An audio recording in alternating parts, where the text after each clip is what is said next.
Meu irmão, minha irmã, louvado seja nosso Senhor Jesus Cristo. Para sempre seja louvado. Nós vamos continuar a nossa série sobre os pecados capitais.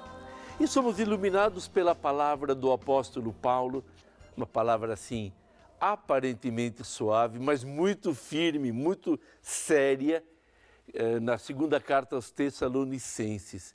Ele fala da necessidade do trabalho e dá um exemplo de si mesmo, que não ia visitar as comunidades para participar de festas, numa boa vida, mas ao contrário, pelo trabalho, ele procurava demonstrar a seriedade do compromisso que ele havia assumido com Jesus Cristo e com a comunidade. Então hoje nós vamos falar sobre a preguiça e a virtude correspondente à preguiça, a necessidade de uma disciplina. E nós vamos ser iluminados pelo Catecismo da Igreja Católica. Para mim, esse catecismo é realmente o grande presente que o Papa João Paulo II deu à nossa Igreja. Uma palavra de orientação, de sabedoria e de fé.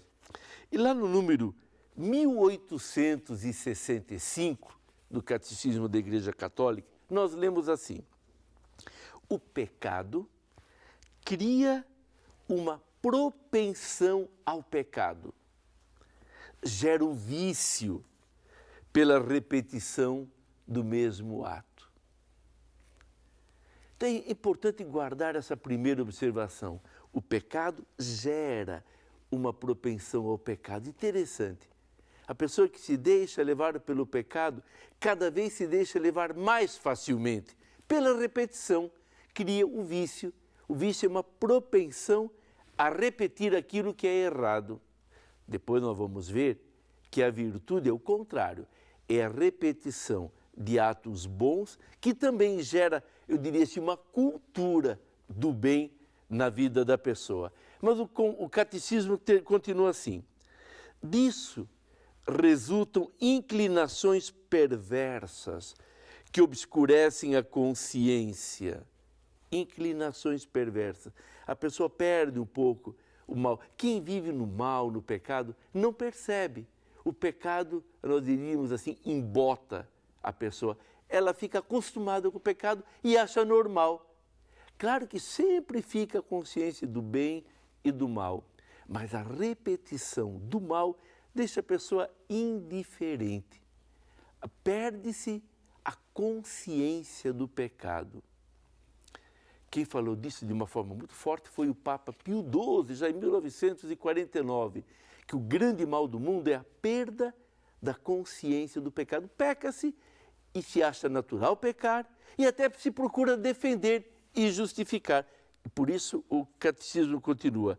Assim, o pecado tende a reproduzir-se e a reforçar-se. Tende a reproduzir-se. E aí os vícios podem ser classificados segundo as virtudes que o contrariam. E aí se fala de pecados capitais. O que é pecado capital? São pecados chamados capitais porque geram outros pecados, outros vícios.